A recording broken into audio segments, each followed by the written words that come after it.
Maimbang nga rabi kada kayo amin kakausap. Maayong gabi sa inyong tanan, mga igsoon.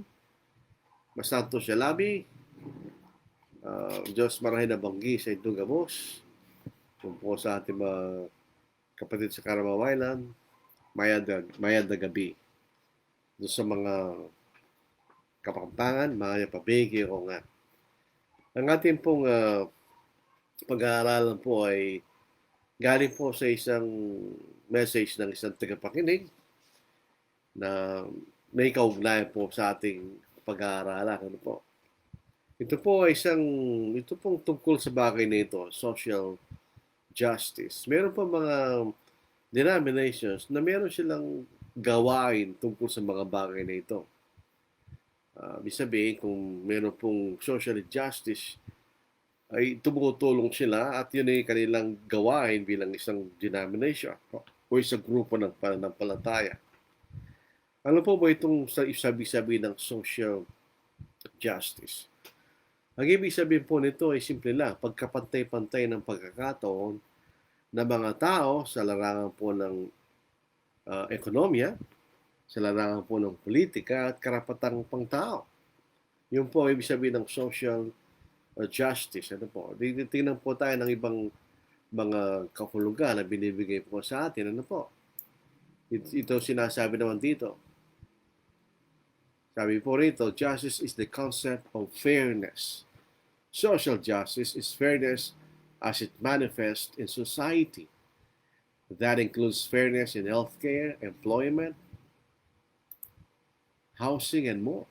Discrimination and social justice are not compatible. While social justice as a term is widespread use in these days, it is not new. Sabi nito. So ito po ay ang definition ng human rights careers. Social justice depends on four essential goals: human rights, access, participation, and equity. So in other words, ito pong social justice, simple lang. Ito po pagkapatay-patay na pagkakataon sa lahat ng mga tao sa lipunan. Pakita natin. At ang social injustice ang kabaligtaran. Ito po yung misa na sinasamantala ng iba ang ibang mga tao. Ito po ay nakikita sa racial discrimination, pagnanakaw ng lupa ng may lupa, land grabbing, lack of impartial justice, nabibili po yung justisya sa lipunan, unequal distribution of wealth, human rights, violation of human rights na sinasabi. So, ito po ang ating pag-aaralan ngayon. Ang Ebanghelyo po ba ay may kaugnayan sa social justice? Katulad ng iniisip ng iba.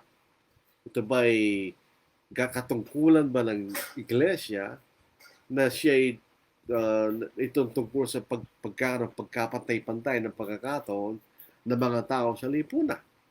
Yung ba'y gawain ng iglesia? Yung ba'y kasama sa kanyang katungkulan na binigay ng Panginoon? Alam po niyo, ang Ebanghelyo na pinangaral po sa Biblia, ang layunin po ng Ebanghelyo ay para magligtas ng mga tao sa kanilang mga kasalanan at magkaroon po sila ng pagkakataon na magkaroon ng buhay na walang hanggan pagdating ng ating Panginoon sa pangalawang pagkakataon. Dito sa Romans chapter 1 verse 16, sapagkat hindi ko ikinahiya ang Ebanghelyo, sapagkat ito ang kapangyarihan ng Diyos para sa kaligtasan ng bawat sumasampalataya, unay sa Hudyo at gayon din sa Grego. So ito po ang kapangyarihan ng Diyos ay kaliligtas na mga tao mula sa kanilang kasalanan. Ultimately, yung buhay na walang hanggan sa langit. Nang dumating po ang Panginoon at nagkatawang tao sa lupa, anong layunin ng ating Panginoon? Ang layunin po niya ay magligtas ng kaluluwa at magpatawad ng mga kasalanan. It's for the purpose of saving souls and the forgiveness of sins. Yun po ang layunin ng ating Panginoon. Wala sa ibang layunin. Hindi siya pumunta sa lupa upang ayusin niya ang lipunan. Alisin niya lahat ng hindi pagkapantay-pantay sa ating lipunan. O ipagiganti niya ang mga inaapi. Hindi yun ang layunin ng ating Panginoon. Yun po sa Matthew chapter 1 verse 21 at ating babasahin, siya'y mga anak ng isang lalaki. Ito'y tumutungkol kay ay kay Mary. At ang pangalang itatawag mo sa kanya ay Jesus. Ito po yung Greek form, yung Hebrew ay Joshua. Sapagkat ililigtas niya ang kanyang bayan sa kanilang mga kasalanan. Tingnan po niyo, bakit siya pumunta sa lupa? Paligtas ng kanyang bayan sa kanilang mga kasalanan. Walang sinasabi para ayusin ang pamumuhay ng kanyang mga kababayan. Para alisin ang social injustice sa kanyang lupain. Para alisin ang mga pang-aabuso ng mga tao laban sa kapwa nung siya pumunta sa lupa. Walang sinasabing gano'n. Ang kanyang maliwanag na ang kanyang layunin ay for spiritual, purely spiritual. Wala siyang binago tungkol sa kalilipunan ng mga Hudyo na kanyang kinagagalawan. Wala tayong nakitang gano'n. Dito po sa 1 Timothy chapter 1 verse 15, tapat ang salita at nararapat tanggapin ng lubos na si Kristo Jesus ay pumarito sa sanglibutan upang iligtas ang mga makasalanan na ako ang pangunahin sa mga ito. Ito ang nagsasalita rito si Apostle Paul. So, nililiwanag din po ni Apostle Paul ng ating Panginoon ay pumunta sa sanglibutan upang iligtas ang mga makasalanan. Purely spiritual. Sa Mark chapter 2 verse 17, nasahin po natin, nang ito'y marinig ni Jesus, sinabi niya sa kanila, ang malalakas ay hindi nangangailangan ng manggagamot, kundi ang mga may sakit. Hindi ako naparito upang tawagin ang mga matuwid, kundi ang mga makasalanan. So ang kanyang gawain ay ligtas ang mga makasalanan. Actually, sa unang pagdating ng ating Panginoon, siya'y hindi pumunta rito para humatol sa mga tao, kundi para ligtas sa mga tao sa kanilang mga kaluluwa. So yung maliwanag po ang mission ng ating Panginoon is not to change the society, kundi upang magligtas ng mga tao sa kanilang mga kasalanan. So, ang ating Panginoon ay pumarito rin po sa lupa upang itatag niya ang kanyang spiritual na kaharian na walang iba kundi ang iglesia. Kung ang layunin po ng ating Panginoon is to correct social injustice, to reform the society, ang kanyang itatatag ay isang physical na kaharian para ma-address ang mga bagay na yun. Pero ang tinatag ng ating Panginoon ay isang spiritual na kaharian. Once upon a time, mga few years ago, 10 years ago maybe, kasama namin si nasirang Brother Julian Felix. Pumunta kami sa Urdaneta, Pangasinan upang inimbita kami ng isang Aglipayan Church. At nangaral po kami doon. At napagalaman namin na yung iglesia ngayon ay may kaugnayan sa ganitong bagay. Na sila ay tumutulong sa mga napi ng lipunan, etc. etc. So, tinatanong nila kami kung wala kami paniniwala na ang iglesia yung pang magbasto ng mga hindi pagkakapantay-pantay sa lipunan. Sabi namin, hindi. Sapagkat ang mission ng iglesia is purely to save souls. Kaya nga tinatag po ng ating Panginoon na hindi po isang physical na kaharian, kundi isang spiritual na kaharian. Dahil ang layunin niya ay magligtas ng mga kaluluwa. At ang mga maliligtas na kaluluwa ay maidadadag sa kanyang iglesia. At inutusan niya mga tao niligtas niya sa pamamagitan ng kanyang ebanghelyo na sila ay maging magkatipo bilang isang local church sa bawat lugar. So dito po sa Matthew chapter 16, verses 18 to verse 19. At sinasabi ko naman sa ikaw ay Pedro or pebble, isang malit na bato. At si baba ng bato ito, Petra, isang malaking tipak ng bato, ay tatayo ko ang aking iglesia. At ang mga pintuan ng Hades ay hindi magwawagi laban sa kanya. Pero pasinin sa verse 19. Ibibigay ko sa iyo ang mga susi ng kaharian ng langit. At anumang yung talian sa lupa ay tatalian sa langit. At anumang yung kalagan sa lupa ay kakalagan sa langit. Ang itatayo ng ating po ng iglesia, pero sabi niya kay Pedro, ikaw magbubukas ng kaharian. Maliwanag po rito, yung salitang kaharian at ang iglesia ay pareho lang. Magkaiba yung kahulugan ng salitang iglesia, magkaroon ng iba-ibang kahulugan ng salitang kaharian. Ang iglesia, gamit sa salitang ecclesia, ang kaharian, basileia. Magkaiba, hindi magkaparehong kahulugan. Pero yung mga tao sa kaharian, sila yung mga tao sa iglesia. At ang paraan ng pagpasok sa kaharian ay parang sa pagpasok sa iglesia. So ito po ang tinatag po isang spiritual na kaharian. At ang kaharian na ito, na spiritual na kaharian, ay naitatag sa araw ng Pentecost. Dito po sa Gawa, chapter 2, verse 30 at mga sumusunod. Yamang siya isang propeta, referring to David, at nalalaman niya nangakong Diyos sa kanya na isa sa kanyang mga inapo ay luluklok sa kanya sa kanyang trono. So isa sa mga lahi ni David ay luluklok sa trono ni David. Yaman nakita niya ito bago pa nangyari, nagsalita si David tungkol sa muling pagkabuhay ni Kristo. So in other words, tulad na sinabi ng Panginoon, ang kapangyarihan ng Hades ay hindi magbabagi laban sa kanya, siya mamamatay at mabubuhay na maguli para itataga kanya iglesia. Yun ang version ng Matthew 16 verses 18 to 19. Sa Acts chapter 2 naman, imbes na sabihin niyang iglesia ay kaharian ang may tatatag. Sabi rito, yamang nakita niya ito bago pa nangyari, nagsalita si David tungkol sa muling pagkabuhay ng Kristo. Hindi siya pinabayaan sa Hades, ni sa kanya mga katawan ay nakakita ng kabulukan. Ang Jesus na ito mulang binuhay ng Diyos at tungkol dito yung mga saksi kaming lahat.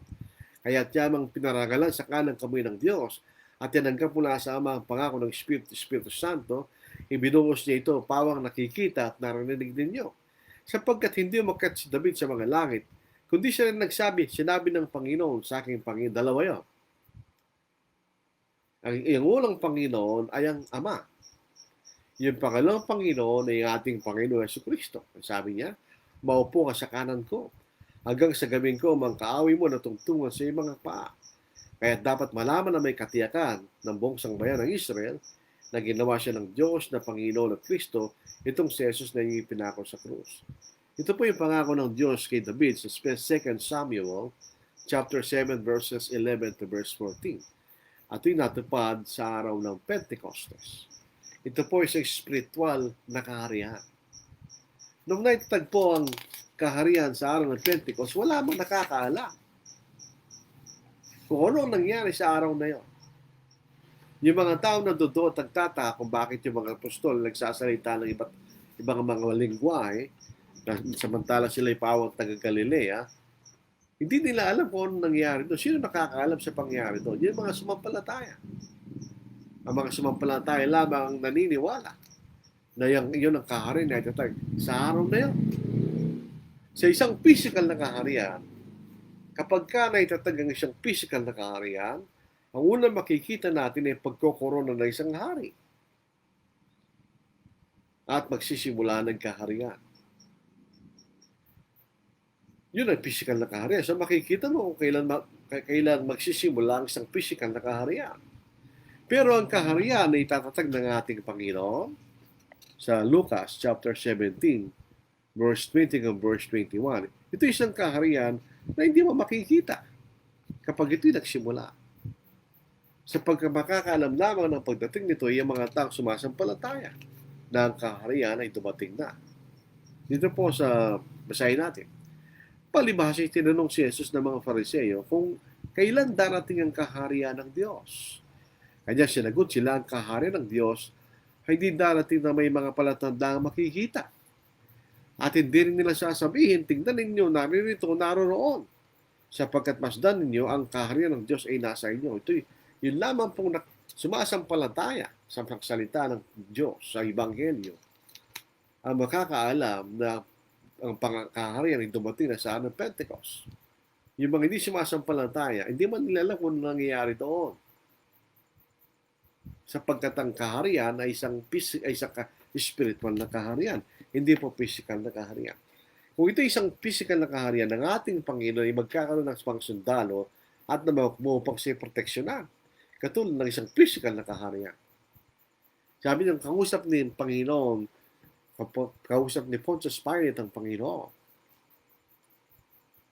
Anong sabi ng ating Panginoon kay Pontius Pilate?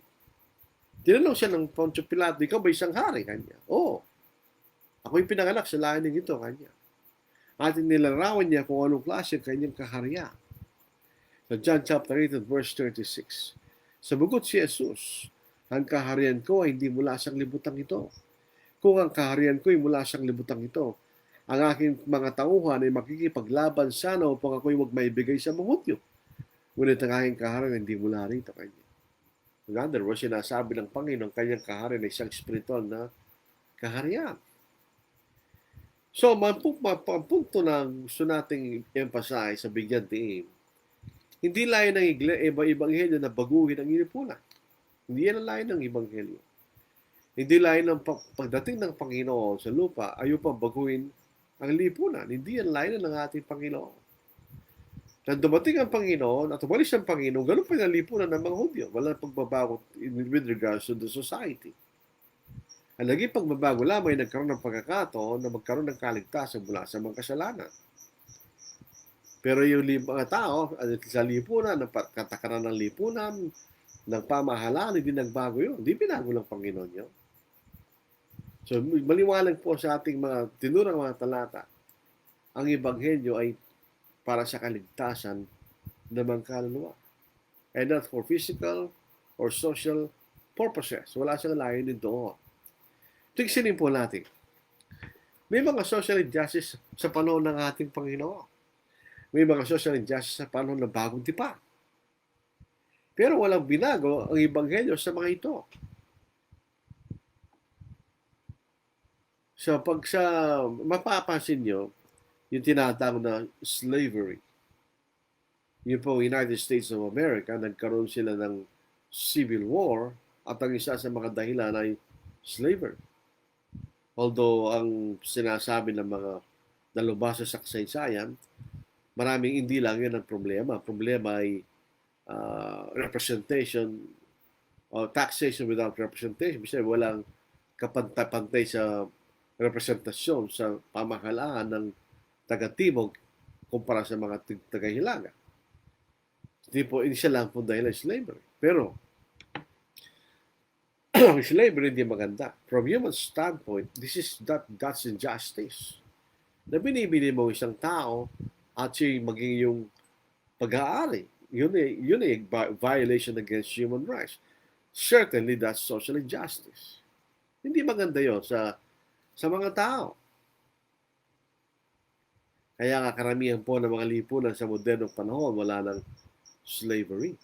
At pagka ginawa mga lipin ng isang tao, ikay mapaparusahan ng anumang pamahalaan, anumang pamahalaan sa buong mundo. Pero tandaan po natin, may mga slaves sa bagong tipan.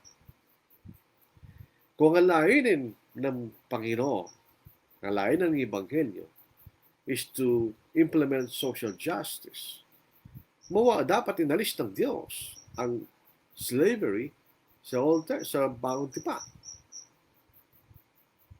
Di ba? Kasi ang slavery, kung titingnan natin, it's taking advantage of another human being. Ginagawa mo siyang yung pag-aari. Pero pasinin po natin, po? Sa 1 Corinthians chapter 7, verse 20 hanggang verse 22. Kung ang layunin ng Ebanghelyo is to have social justice, tatanggalin niya ang slavery. At kung ikay magiging Kristiyano, ikay hindi na magiging alipin. Ikay palalayain na ng pang-Ebanghelyo sa tanikala na yun. Pero pasinin po natin ang pangusap ni Apostle Paul. Ang bawat isa ay kanyang ayahang manatili sa kalagayan ng siya'y tawagin. Ikaw ba'y alipin na ikay tawagin? Huwag ka mag-alala. Subalit kung magagawa mo maging malaya samantalin mo ang pagkakataon. Sapagkat ang tinawag ng pag-isap sa Panginoon ng siya'y alipin ay malaya sa Panginoon, gayon din ang tinawag ng siya'y malaya alipin ni Kristo. Sinabi ba lang ni Apostle Paul, ikaw ba'y alipin na ikay tinawag? Malaya ka na ngayon. Sapagkat pinalaya ka na ng Ebanghelyo. Hindi. Kung alipin ka nga niya, manatili kang alipin. Huwag kang mag-alala ka niya. At subalit ka may magagawa kang maging malaya, samantalay mo pagkakataon. Yung ba obligatory ba na ang isang alipin na naging Kristiyano, obligatory ba na siya maging malaya? Hindi. Mananatili siya maging alipin.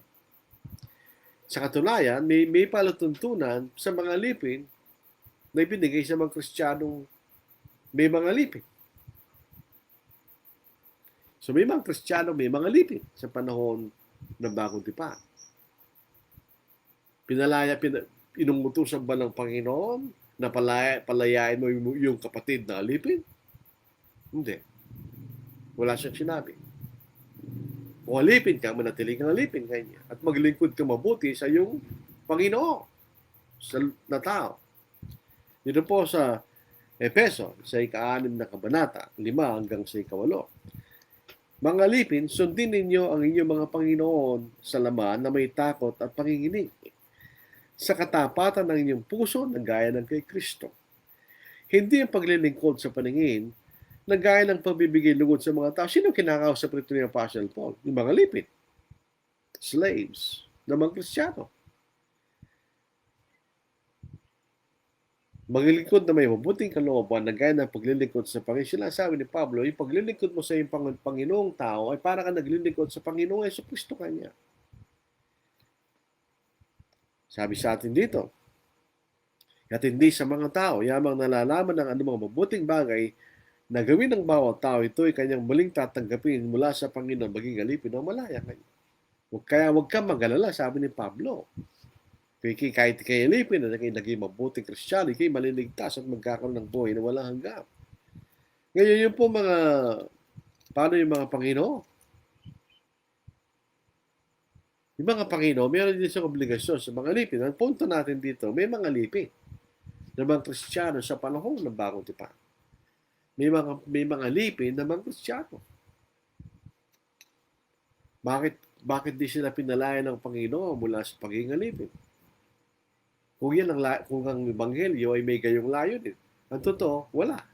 Kaya kung ikaw ay isang alipin, sabi niya, manatili kang alipin kanya. Ang katotohanan, ang ating Panginoon ay biktima ng social injustice. Sinaparusaan na walang kasalanan. Tingnan niyo mga kapatid. Kung talagang siya pumunta para tanggalin niya yan, hindi dapat hindi siya namatay dahil wala naman siyang pagkakasala. Mapapasin po natin yung dalawang magnanakaw sa krus. Yung isa nasa kaliwa ay pasaway. Tigas ang ulo, ayaw magsisi. Pero siya sa kanan, nagsisi siya. Ano sabi niya sa Panginoon? Nirebuke niya yung kasama niya. Sabi niya sa Lucas, chapter 23 verses 40 to verse 41. Subalit sinaway siya ng isa. At sa kanya sinabi, hindi ka ba natatakot sa Diyos? Yamang ikay nasa ganding hatol ng kaparusahan? Tayo ay nahatulan na matuwid sapagkat tinanggap natin ang nararapat na kabayaran sa ating mga gawa. Subalit ang taong ito hindi gawa ng anumang masama. Pero bakit siya pinatay? Wala naman pala siyang kasalanan. So he was a victim of social injustice, of partial justice. Isang hustisya na hindi hustisya. Dahil wala naman siyang kasalanan sa lipunan, ano pa kasi karapat-dapat na patayin.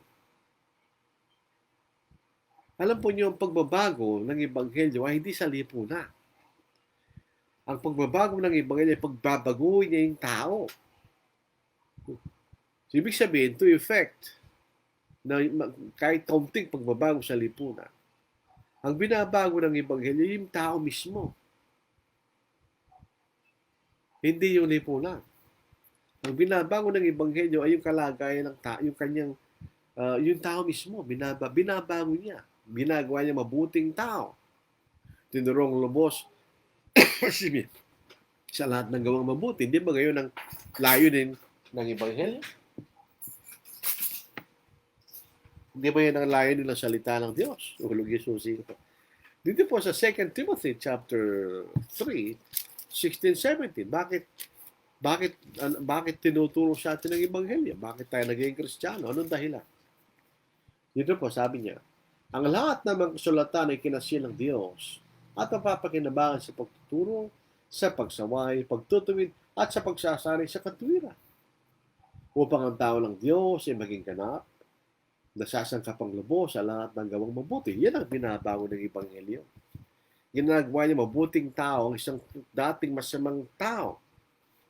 Ginagawa niya mabuting tao ang isang Kristiyano. So, ang pagbabago ng Ebanghelyo ay sa tao, hindi sa buong lipunan. Imagine po natin kung lahat ay naging Kristiyano at sila lahat ay naging mabuting tao. Eh di mawawala yan. Kaya lang, hindi mangyayari dahil tayo po'y kakaunti lamang. Kung ang pinag-uusapan po ng social justice ay yung pagkakataon na pagkapantay-pantay ng pag-aari ng mga tao at alisin ng imbalance. Kung ako personally, akong tatanungin niyo mga kapatid, hindi ako pabor sa land reform. Hindi po naging matagumpay yun at kailanman di maging matagumpay yun. Kasi kinukuha mo pag-aari na may pag-aari. At kung para magtagumpay yung land reform, hindi lamang bigyan mo ng lupain niya magsasaka. Kailangan bigyan mo siya ng gagastusin para magtagumpay siya sa kanyang sariling lupain. At ako po yung economist, ano po? Meron tinatawag na economy of scale. Kung malaking lupain, mas kumukunti ang cost o overall cost. Nakakatipid ka. Dahil gagamit ng malalaking makinarya, etc. Isa lang ang bibili ng makinarya dahil isa lang ang may-ari ng malaking lupain. Kung atin mo isang maliit na lupain sa iba-ibang maliit na lupain, number one, di ka makagamit ng malalaking kagamitan. At bibili yung bawat isa ng kagamitan, mas magastos pa yan. At ang magiging anino, mas kaunti pa. Mas marami magiging ani sa malawak na lupain. So, hindi nakatulong yun. Hindi ba nagtagumpay yun eh. Nababalik lang sa mga dating may-ari yung lupain. Dahil uutang doon sa dating may-ari. Hindi na makabayad yung magsasaka, mababalik yung lupain doon sa may-ari. So, ano yung kabutihan nun? Wala. Ang Panginoon, hindi tayo pinangakuan pag tayo naging Kristiyano na magkakaroon tayo maunlad na pamumuhay. Hindi niya pinangako yan kailanman. Ang ipinangako niya sa atin ay buhay na walang hanggan. Na yun ay nakalaan sa langit. Kaya dito sa lupa, wala tayong mababasa sa bakong tipan na pinangakuan tayo ng Panginoon na pagka naging Kristiyano tayo, hindi na tayo mag-aalaala sa ating kayamanan sapagkat tayo po ay payayamanin ng Panginoon. Hindi. Wala man tayong mababasa ng gayon. Ang ipinangako sa atin ng Panginoon, hindi po physical prosperity, but contentment. Hindi tayo pababayaan ng Diyos. Ito yun. Pero hindi niya pinangako na tayo magkakaroon maunlad na pamumuhay. Dito po sa Hebrews chapter 13, ang ipinangako niya sa atin, hindi niya tayo pababayaan. Malaking pagkakaiba yun kaysa sabihin mong pinangakuan tayo ng Panginoon na maging mayaman, na magkakaroon tayo ng material prosperity. May mga tao gano'n, may mga Kristiyano gano'n eh. Na parang iniisip nila, kaya sila umulot sa buhay na dahil naging Kristiyano sila. Kaya kayo umulot sa buhay mo dahil nagsisikap ka. Yun ay isang natural product ng industry, ng pagsusumika. Pero dito sa Hebrews chapter 13 verse 5, umiwas ka sa pag-ibig sa salapi. Kita niya, baliktad pa nga sinasabi ng Ebanghelyo eh. At kayo masiyahan na kung ano meron kayo, sapagkat sinabi niya sa anumang paraan na hindi kita iiwan o pababayaan man. Hindi sinasabi ng Ebanghelyo, kung mahirap ka na lang. Hindi sinasabi niyo. Hindi sinasabi ng Ebanghelyo, huwag ka na magsumika. Hindi. Hindi sinasabi yun. Sinasabi lang, kung ano meron ka ngayon, magkasya ka kanya. You be content. At hindi kita pababayaan, sabi ng Panginoon. Pinangako ba tayo magkakaroon ng pakligpak na kayaman? Hindi. Hindi tayo pababayaan. And we'll be content. Tayo magkaroon ng contentment. Dito sa Philippians chapter 4 verse 11, alam po niyo siya Apostle Paul. Hindi nung naging Kristiyano, sa baliktad ang buhay niya eh. Mula sa matayog na kalagayan sa lipunan, si Apostle Paul ay naging mahirap na tao. Hindi siya naging mayaman. Lahat ng mga bagay na dati niyang mayroon ay tinuring niya basura. Dito po sa Philippians chapter 4 verse 11, Sabi po rito, not that I speak in regard to need, for I have learned in whatever state I am to be content. I know how to be abased, and I know how to abound. Everywhere and in all things, I have learned both to be full and to be hungry, both to abound and to suffer need. I can do all things through Christ who strengthens me. Ganyan. Hindi tayo pinangakuha ng Panginoon ng gano'n. Ang dapat na magkaroon tayo ng point of view, we will be content with whatever we have. Actually, pagka nagkakaroon tayo ng material opportunity, nagkakaroon din tayo ng spiritual responsibility. Kung tayo po ay binigyan ng, tingnan po yung binigyan ng talent. Alam po ba yung talent?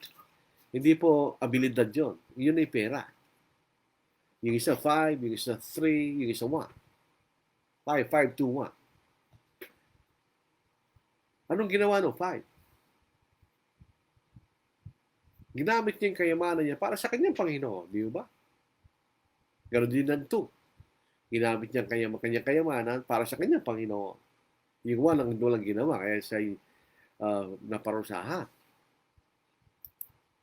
So yung ba'y personal prosperity? Hindi actually. Sa 1 Timothy chapter 6, kasalanan nga yun eh. Hindi tayo mag-isip na yumaman. Kung ang ating layunin sa buhay lang ito ay tayo yumaman, magkakasala ka sa Diyos. Kung ikay nagsusumikap sa buhay mo at ikay nabiyayaan, good for you. Pero may mga taong, ambisyon ko sa buhay, yayaman ako Hindi ganun ang Kristiyano. Ang isang Kristiyano, kung alam ng ginagawa niya, pinagbubutihan niya. Nagsusumikap sa buhay. And whatever is the consequence, okay. Pero hindi yan ang layunin niya. Basahin po natin. Magsimula tayo sa 1 Timothy chapter 6 verses 10. Verses 6 muna, 6 to 8. Magsimula tayo sa hanggang sa 9.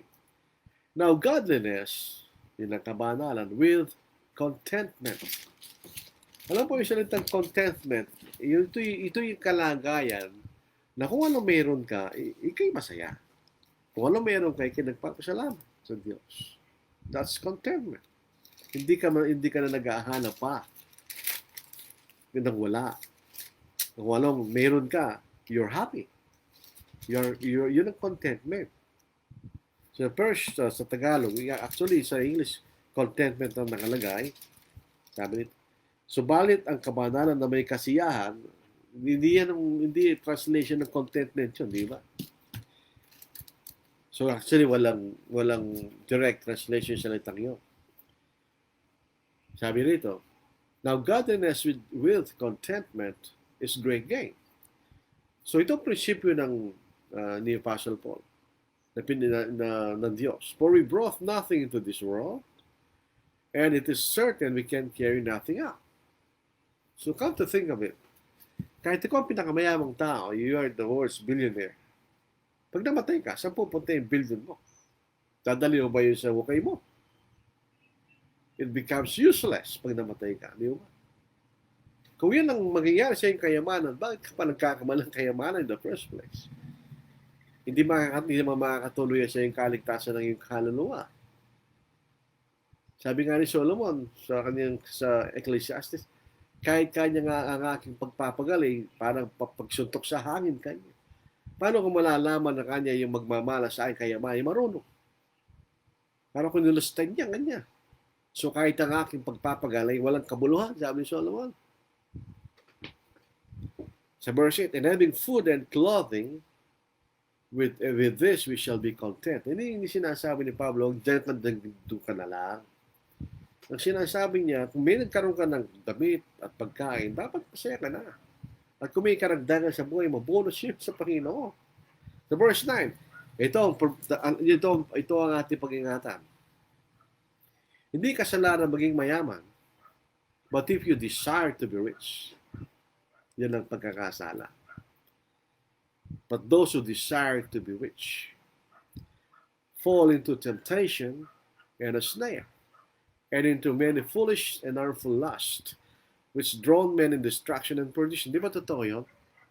Gusto mong yumaman, so gagawin mo lahat ng parang payumaman ka. Ay kung Kristiyano ka, ano mangyayari sa'yo? So, ikay mawawala sa pananampalataya. So, hindi. Yung mga mahirap, mga kapatid, yung mga mahirap pa rin. Sabi nga ng Panginoon, ang mga hirap, palagi niya makakasama kanya. Sinabi ba ng Panginoon, tulungan niya yung mga maging mahirap na hindi na maging mahirap? Sabi niya, ang inyong mga mahirap ay makakasama niyo yung mga mahirap kanya. Layo ba ng Panginoon na alisin niya yung mga mahirap? Hindi rin. So tuloy po natin. Ang totoo po niyan, ang pagiging Kristiyano po natin, dadanas tayo ng kapigatihan. Will suffer hardships. At yung mga bagay rin, necessarily, hindi masama. Actually, ito yung makakabuti para sa atin. Dito po sa Romans chapter 5, verses 1 to 4. Ito ay isa sa aking mga paboritong talata sa Bagong Tipan. Dito sa Romans chapter 5. Misa meron tayo nakikita ng mga Kristiyano, ano sila, parang sinisisi nila ang Diyos. Kristiyano naman kami, kanya, bakit kami dumadanas na ganitong panghihirap? Hindi ba nila nalalaman that is a blessing instead of a curse? Sabi rito, kaya't yamang tayo naaaring ganap sa pamagitan ng pananampalataya, mayroon tayong kapayapaan sa Diyos sa pamagitan ng ating Panginoong Jesucristo. Kapayapaan meaning reconciliation. Sa pamagitan niya, nakakalapit tayo sa biyayang ito na ating pinaninindigan at nagagalak tayo ng pag-asa sa pag-asa ng kalalatian ng Diyos. At hindi lamang gayon, hindi lamang doon tayo nagagalak kanya. Saan pa? At hindi lamang gayon, so sabi ng mga batang ngayon, hindi lamang gayon, kundi nagagalak rin tayo sa ating mga kapighatian. Sa pagkakaalam ng kapighatian, ay nagbubunga ng pagtitiis. At ang pagtitiis ng pagpapatibay, at ang pagpapatibay ng pag-asa. At hindi tayo binibigo ng pag-asa sapagkat ang pag-ibig ng Diyos ay binubuo sa ating mga puso sa pamagitan ng Espiritu Santo na binigay sa atin. Is it negative kung ang isang Kristiyano, dahil sa isang Kristiyano ay dadalas ng kapigatian? Hindi. Ito po ay parallel sa mga naging mga buhay natin karamihan. Kami po ay hindi kami, ang pamilya po namin, hindi naman pamilya ng mayayaman. Kami pamilya ng mga ordinaryong tao. So nakadanas ka ng pagsubok sa buhay mo habang kayo lumalaki. Naranasan mong walang pagkain. Naranasan mo parang ikaw isang daga na ginahanap ng pagkain dahil kay gutom. Anong nangyari sa atin? Nakita mo ang kahirapan na yun. Anong nangyari? Anong kaya pag-iisip? Hindi ko gusto ito, magsusumikap ako. Ako ay magtitiis, magsusumikap ako para makalaya ako dito sa bagay nito. Hindi ba ganun yun? Ganun din sa spiritual. Pagka tayo po'y dumadalas sa kapigatian dahil tayo mga Kristiyano, natututo ka magtiis ng magtiis, maghintay. Hanggang sa pagdating ng Panginoon, magtitiis ka.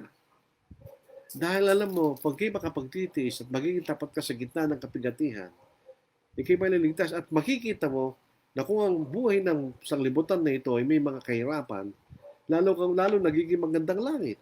In comparison, di ba? Lalo lumalapit ang ating pag-asa. Pag tayo dumadanas ng kapigatian. Di ba mga kapatid? Dito sa 2 Timothy, meron magandang talata po rito. Ano po? Kahit mamaya mabasahin natin itong sinabi ni Brother Kennedy Pinigambol, maganda po kanyang tinulan, na ang kalagayan ng tao ay walang halaga sa Diyos.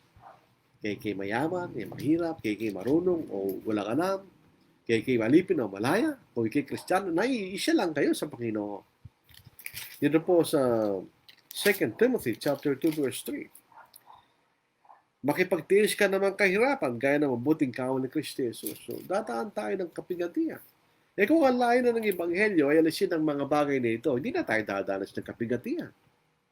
Pero ang mga Kristiyano dumanas ng kapigatian, ng kahirapan sa buhay. At paano tayo magkakaroon ng contribution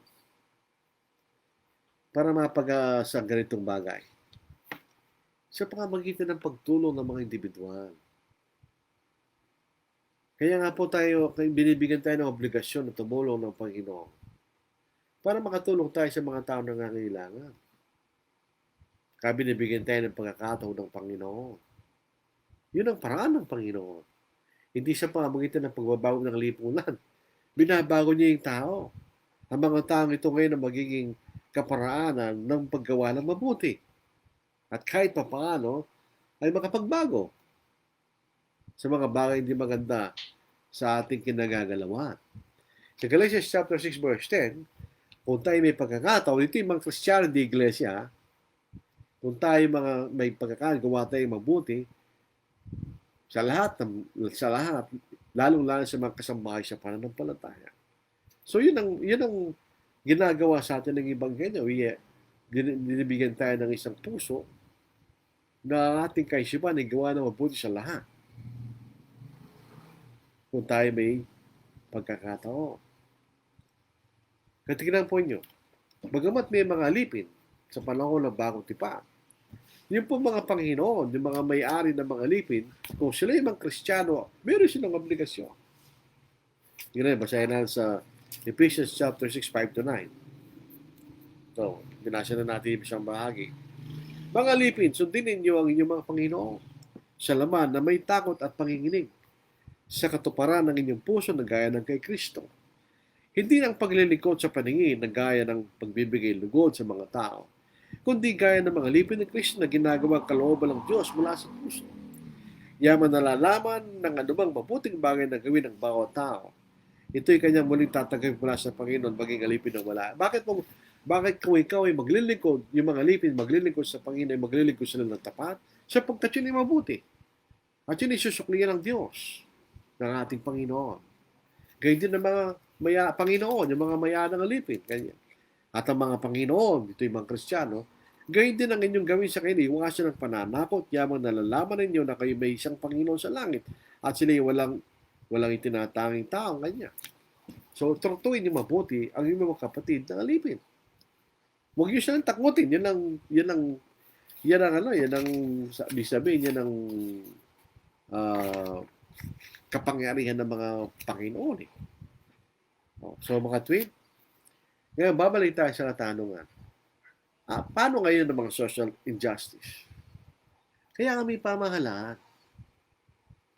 Yan ang inagay ng Diyos. At least to address yung mga bagay sa lipunan na hindi tapat. At yun ay ayusin. So Romans 13 verses 1-6, basahin natin. Ang bawat tao ay magpasakop sa mga namamahalang otoridad, sapagkat walang pamamahala hindi mula sa Diyos at ang mga pamamahala yun ay tinalaga ng Diyos. Anong ibig sabihin ng Pablo? Ang idea ng government ay galing sa Diyos. At anong layunin? Kaya't ang lumalaban sa may kapangyarihan ay lumalaban sa itinalaga ng Diyos. Hindi tayo pwedeng lumaban sa pamahalaan. Tandinin po natin, ito'y Rome. Ang mga kapatid sa Rome ay nakatira sa Rome. At ang pamahalaan nila ay pamahalaan ng mga Romano, mga taong di naniniwala sa Diyos. Pero ano ang sabi rito? Kaya magpasakop kayo, kanya. Kaya't ang lumalaban sa may kapangyarihan, lumalaban sa itinalaga ng Diyos. At ang mga lumalaban ay tatanggap ng kahatulan sa kanilang sarili. Ay lumalaban kasi isang bagay na itinalaga ng Diyos, kanya. Sapagkat ang mga pinuno hindi kilabat sa mabuting gawa, kundi sa masama. Under normal circumstance, kung ikay gumagawa ng mabuti, walang mangyayari masama sa iyo. At ibig mo bang huwag magkaroon ng takot sa may kapangyarihan? Dahil kung ikay gagawa ng masama, ikaw ay parusaan ng pamahala. Gawin mo mabuti at magkakamit ng kapurihan mula sa Kanya. Sapagkat siya lingkod ng Diyos para sa kabutihan mo. Ngunit kung masama ang ginagawa mo, matakot ka sapagkat hindi walang kabulan na pagdadala ng taba. Siya lingkod ng Diyos upang ilapat ang puot sa gumagawa ng masama. Di ba, tamak mamapatay? So, bakit nilalaban nila yung death penalty? Ang death penalty, kalooban ng Diyos. Saan nagmula yung ngipin sa ngipin, mata sa mata, ngipin sa ngipin? Hindi mo sa Diyos. Sila no kausan mo, pag ikay pumatay, ikay papatay. Maliban lamang kasalanan mo hindi sinasadya. At ikay palalayan sa tinatawag na cities of refuge. O, tingnan nyo.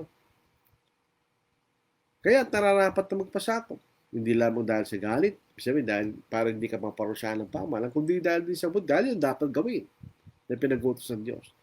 Sapagkat kayo ding dahilan nagbabayad din kayo ng buwis sapagkat ang namamahalay ng mga likod ng Diyos na patuloy na nangasiwa sa bagay na ito. So, kaya binigyan tayo ng pamahalaan ay para magkaroon ng kaayusan. Para at least mabawas man lamang yung mga social injustice sa ating lipunan. Yun ay role ng pamahalaan. Hindi role ng iglesia yun. Hindi role ng ebanghelyo yun.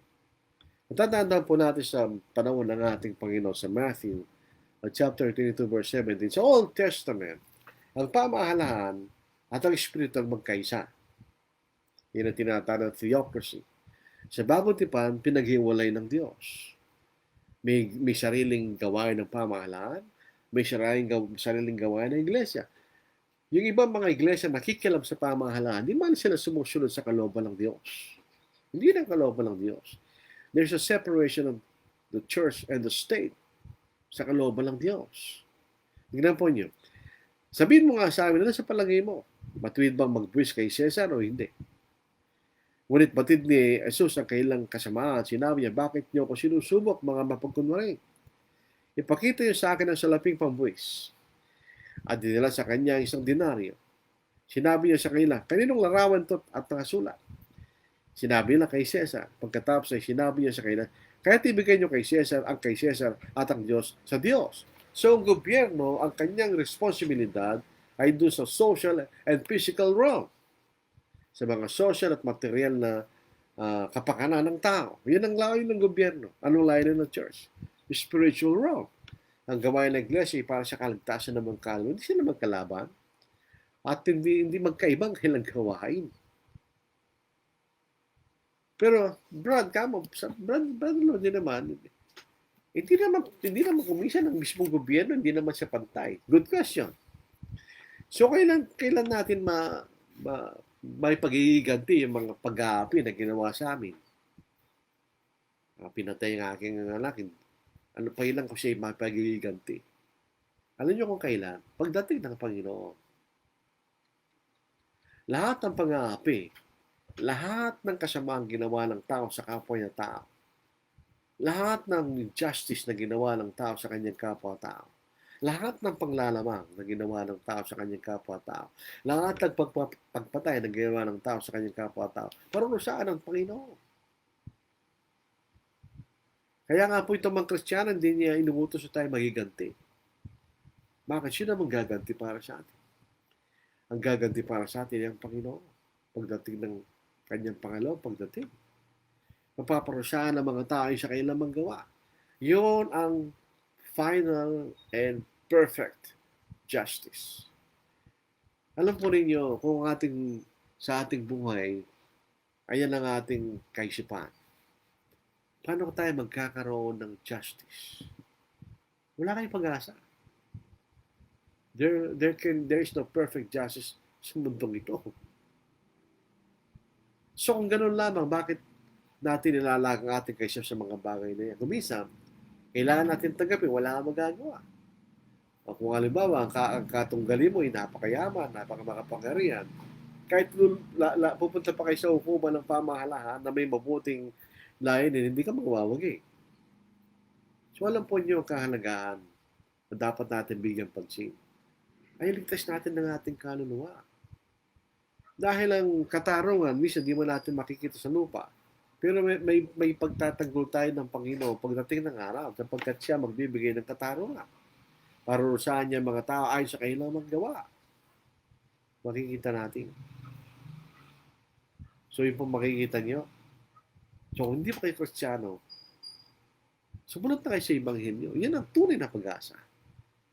Kung umaasa tayo sa tao, wala tayong pag-asa. Kung umaasa tayo sa pamahalaan, wala tayong pag-asa. Ang pag-asa natin ay ang ating Panginoon. Yan ang tunay na kapahingahan na ibibigay sa atin. Yun ang kapahingahan ng ating kaluluwa. Doon po sa Mateo chapter 11. Makikita nyo, usahin natin. Bisa may kwento mo, wala na tayong pag-asa sa presidente na ito.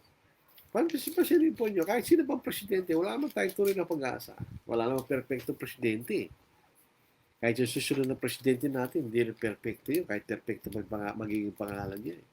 Meron pa rin kakulangan ng kanyang pamamahala. Meron pa rin mga corruption ang mangyayari. May pagnanakaw pa rin na mangyayari. Wala tayong mapapalam talaga makikita ng tunay na pag-asa doon.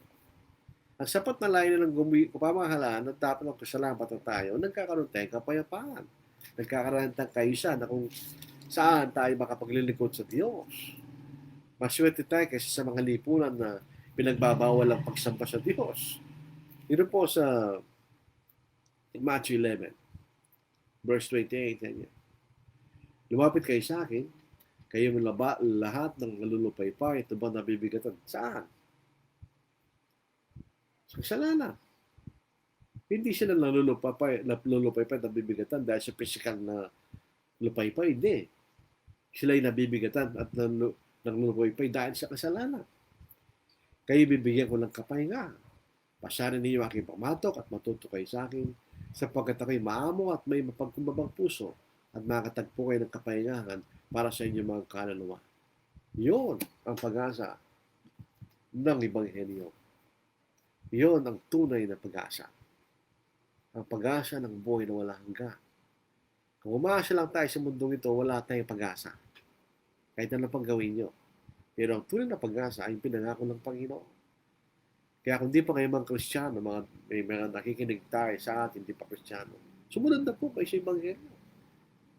Nang pagod umakyat sa langit ng Panginoon, ang kanya'y pinagbili ng pangalan sa kanyang mga lagad.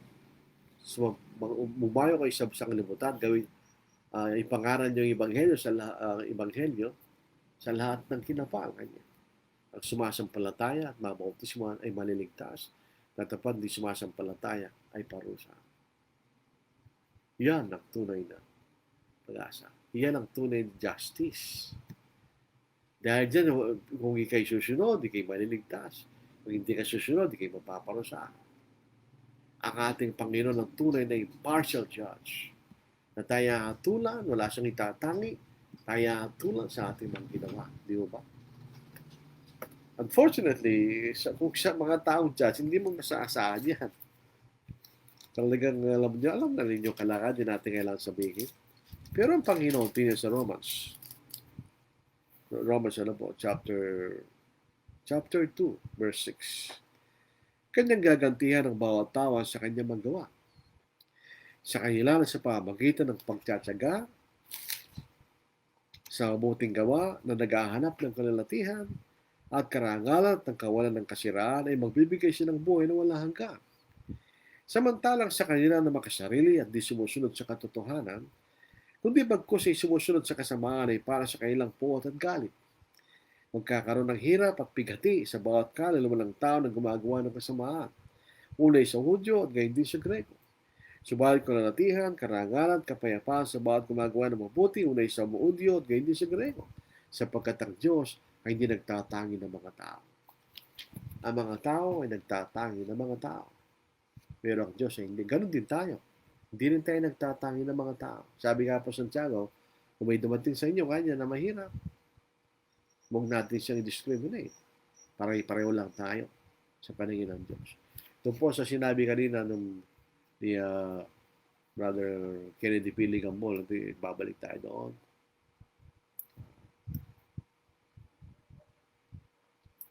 Yung makikita natin, tayo po ay pantay-pantay lang sa Diyos. Kaya tayo po ay alipin o malaya, pantay-pantay lang sa Diyos. Walang pagkakaiba. Wala nga po siya tinatangi. Ang mahalaga sa Diyos ay hindi ko ikay mahirap o ikay mayaman o ikay makapangyarihan o hindi makapangyarihan, ikay marunong o hindi marunong. Ang mahalaga sa Diyos ay ikay sumunod sa kanyang kalooban, sa kanyang magandang balita. Ito po sa Galatians chapter 3, bilang panguli po sa ating pag-aaral, kanya. Sa verse 27, verse 28 ng Galatians, sapagkat ang lahat na siya binautismo kay Kristo ay binhi si Kristo. Walang Hudyo, Grego, walang alipin na malaya, walang lalaki, babae, sapagkat kayo lahat ay isa kay Kristo Jesus. Alam po ba niya, mga tao na naniniwala sa utopia, perfect society? Totoo yun. Pero di sa lupa, sa langit. So ito po ang ating pag-aaral po sa gabi ito. Maraming salamat tulad ng dati sa inyong patyasagang pakikinig at panonood sa ating pag-aaral. Iba ng papalaw ngayon, hindi lang nakikinig eh. Panonood pa eh. Kahit nga sa radyo, yung mga radyo ngayon, ang teleradyo na eh. Ray Babes Capilli, actually dalawa po ito, si Brother Roy at yung asawa niya. Gandang blessed evening po, nakikinig. Leonito Toroliza, na ibang garabi, kakabsat, kang gagayam. Tututo ko sa inyo, yung gagayam ang kaibigan. Aljan Ocampo, good evening po. Samuel, yung talagang pronunciation niya na, Graneta, good evening to all fellow listeners. Maricel Sanchez Atibagos, magandang gabi po Brad. Lord din sa lahat ng listener po. Rafael Ortiz, Castilla po itong tao ito. Watching, listening, God bless po. Rufert, good evening brethren. Jojo Campo, good evening po sa lahat. Puro good evening ito eh. Na Delphine Villamuyo, good evening po. Medico Campo, Tinagalo lang, magandang gabi po sa mga kapatid. June Bautista, magandang gabi po sa lahat. Kennedy Pili Gambol, magandang gabi po. Arnold Osilo, magandang gabi po sa lahat na nakikinig. Felipe Tula, maayong gabi. Nimong Iksong Lourdes Salunga kanya. Ito na, tapos Roberto Marasigan, magandang gabi po sa mga kapatid. Jendalyn Gay, good evening brothers and sisters. Wala na. Okay. Ito na po yung mga, isa lang po ang mag-comment eh, si Brother Kennedy Piligang Bulang. Absolutely right. We are not promised for a better life, but God will never abandon us, especially for those who obey Him.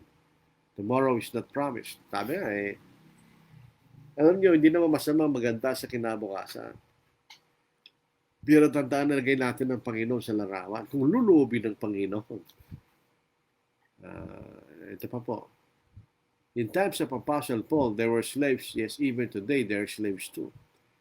But I see a different teaching of Jesus here, brother. It is not that we are equally the same in the sight of God, whether slaves or free. For those who accept Jesus, their lives, though they were slaves, they were instructed to be obedient to their master.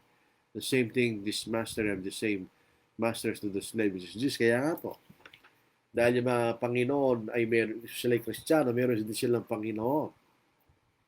Kung sila'y Panginoon sa mga alipin at hindi nila tratatuhin na mabuti mga alipin ng mga Kristiyano, tandaan ng Panginoon sa langit, hindi rin sila tratatuhin pagdating ng araw. Hindi rin siya maliligtas. Tandaan nyo, kayo Panginoon, pero meron kayo Panginoon. Ganyan. Tama po yun. Socially, people are condemned when they are born poor and will die poor. People think of other people to put on status quo, climbing the ladder of success even in wrong motives and intentions. Wala naman po masamang ikay panganak na mahirap. Ano magagawa mo panganak sa isang pamilyang dukha? Walang masama doon. Alam po ba nyo, kung ang social justice ang ating bibigyan pansin, ang Diyos hindi siya ganoon eh. Kung gusto ng Diyos ng social justice, ipapanganak tayo na pare-pareho. Walang mayaman, walang mahirap, walang pangit, walang magandang lalaki, walang mataas, walang panda. Bakit iba-iba? Di pa natin iniisip yun. Dahil gusto ng Diyos kung anong binigay niya sa atin, ay ating pagyamanin. Yan ang gusto ng Diyos.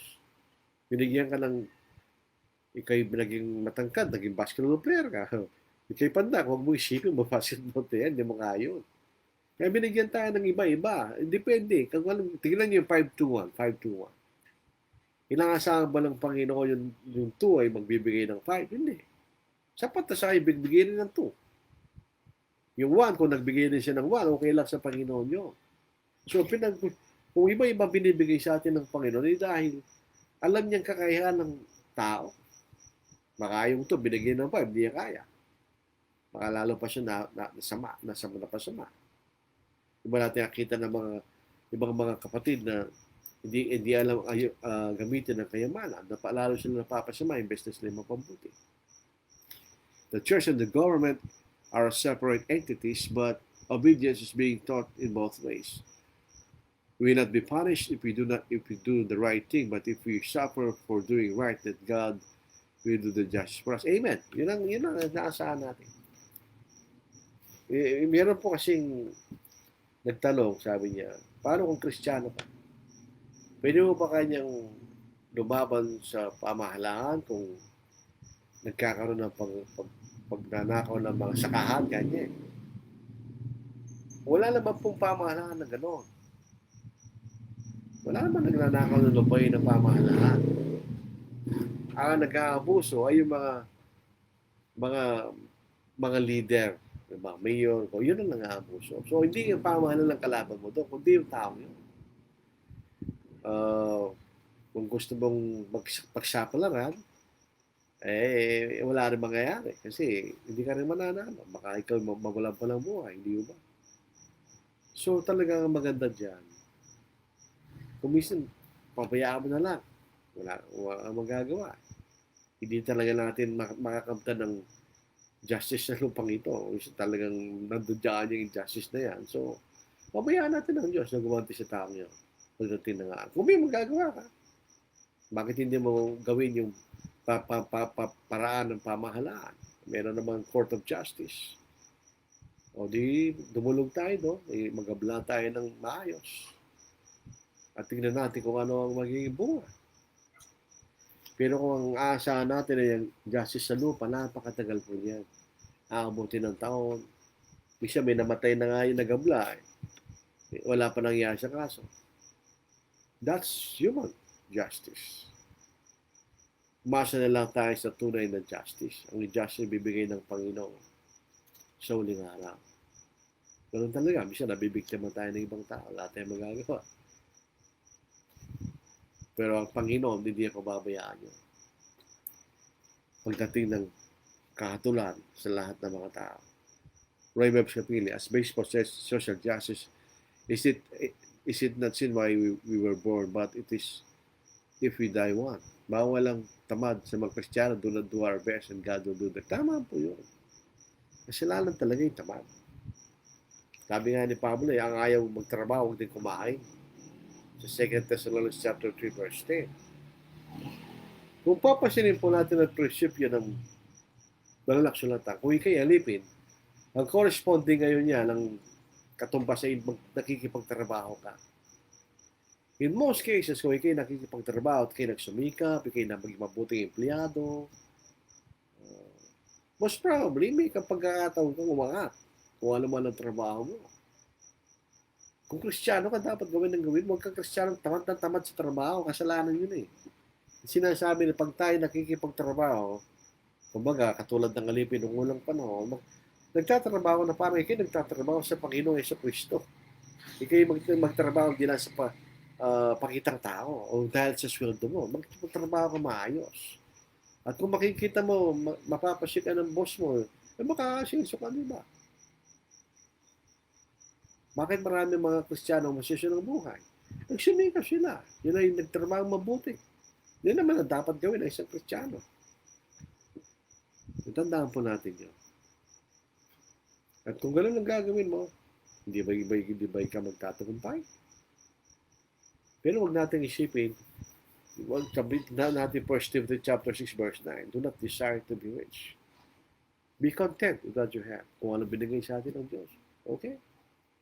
Tanggapin mo, bibigyan pa tayo ng Panginoon, thank you. Kung hindi na tayo bibigyan, thank you. We'll be content kung ano man ang meron tayo.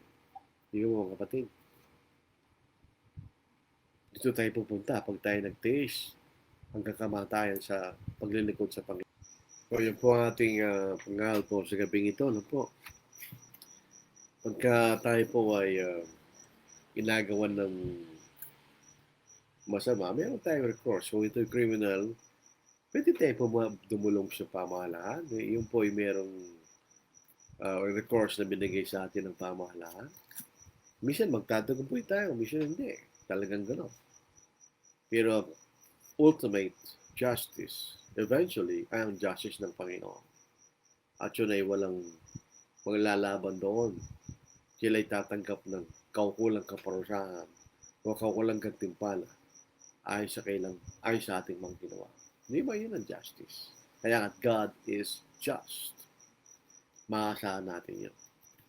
So tayo po ay manalangin, namang banal, kayo po ay nagagalak na kay mapagmahal at matuwid na Diyos na ibinigay po sa amin ng biyaya na hindi po kami karapat-dapat sapagkat kami mga makasalanan na ibinigay mo yung bugtong anak ng panahon kami mga makasalanan at mahina pa at ang lakas upang kayo magkaroon ng kaligtasan.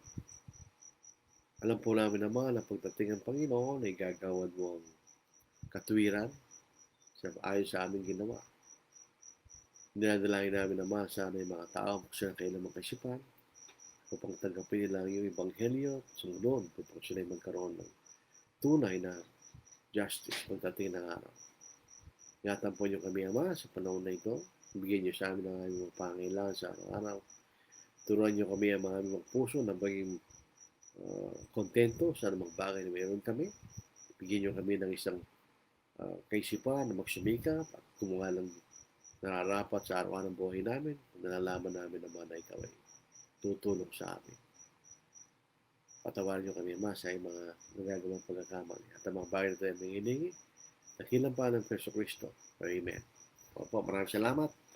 Ingat pa rin tayo mga kapatid. Isama natin sa ating panalangin yung sana ay mamusbong na po yung bakuna sa ating bansa upang mawala na itong maatis, maibsan at hindi na maging karumadumal ang epekto nitong COVID-19. Mag-ingat po tayo. Stay safe.